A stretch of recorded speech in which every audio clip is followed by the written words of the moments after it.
FORA.tv. The world is thinking.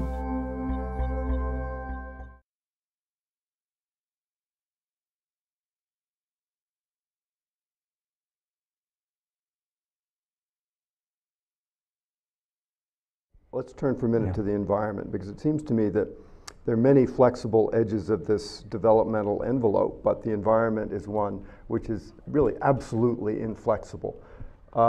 How do you assess where China is in terms of coming to the brick wall that ultimately will constrain them in their economic growth, if nothing else?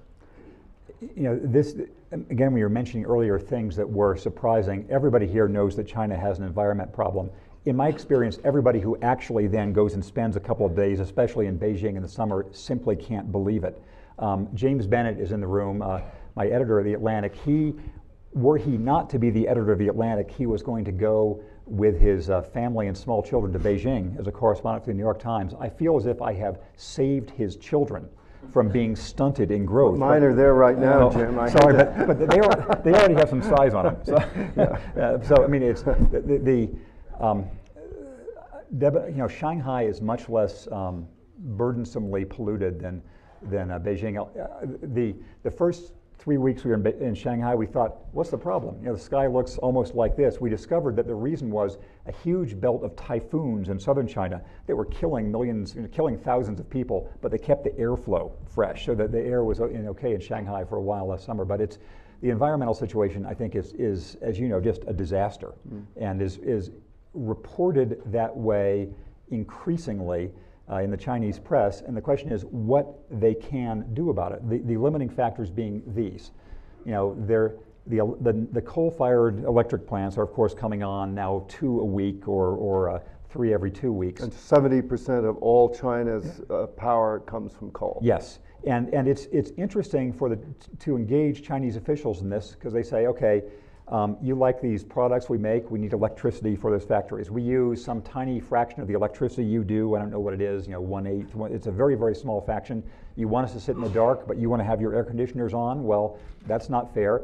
You don't want us to use coal? Okay, how about more nuclear? How about if we make another Three Gorges Dam? How about if we get more oil from Darfur? There is not a great range of pleasant alternatives, and I think that they have a case in saying, they are wrong in sort of saying we're a developing country, you can't blame us for anything, but right in saying this is a big world problem, which I think the U.S. with its technology needs to find some way to work out with the Chinese. The water situation is significant. The first week we were there, I was the sickest I've been in my entire life, and I think it's because I had a little drop of water unintentionally. I think Deb and I, like many foreigners, sort of feel bad all the time, as I think many Chinese do too, and I think there is a condition. Most people in China don't realize how bad that the burden actually is, because they haven't lived elsewhere, but it's significant. Well, recently I had occasion to drive from Beijing down to the Yellow River, which is just short of 300 miles, to where my wife had grown up. And there are many legendary rivers that you cross on this absolutely beautiful highway, and you surely traveled on these, that make American freeways look really retrograde.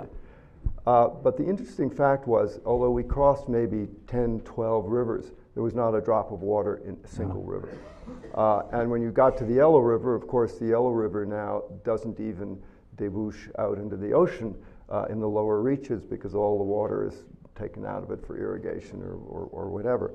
I mean, this strikes me as the kind of resource constriction that's going to really have dire consequences for China's ability to keep developing. Yes, I would agree. And we were talking earlier about how long can it go, and you can think of all the various limiting factors. To my mind, environmental ones are the most likely, and the ones that would sort of ripple with other social effects too, because I think people are sensing that it's not simply bad economically, and it is that, but it's just bad in life as well. So there was a related point I was going to make, but I will save it for later when I think of it again. Well, one other, while you're thinking, one other factoid, which just when I contemplated it's so alarming, and it is this, that 7% of the glacial ice mass on the Tibetan plateau is now melting each year. Now, if you think of all the great rivers of Asia, whose headwaters are on the Tibetan Plateau, you suddenly realize that if the actuarial table on the ice mass of the Tibetan Plateau is whatever, 10, 12, maybe 15 years, what's going to happen to every river in Asia when that's all accomplished? And yes, and the one implication of that would be as Americans talk more, as I think they should, about their relationship with China, which is always referred to in China as, you know, the U.S.-Chinese relationship is the one they want to cultivate. It's the most important axis for them, and I think that's actually true.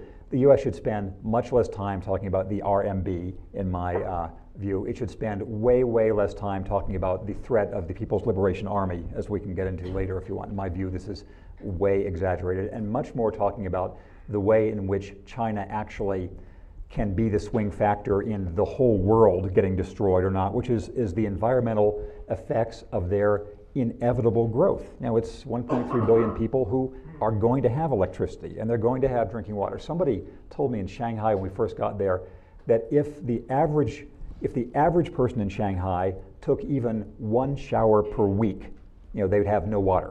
It's just that it's because the average level of showering is like, you know, once per 2 months or something. And people are going to take showers, and they're going, you know, these things are going to happen. And so I think the U.S., what would look good in retrospect would be as if the U.S. had this as the main strategic engagement with China. How can we help them not kill themselves and everybody else too? Okay.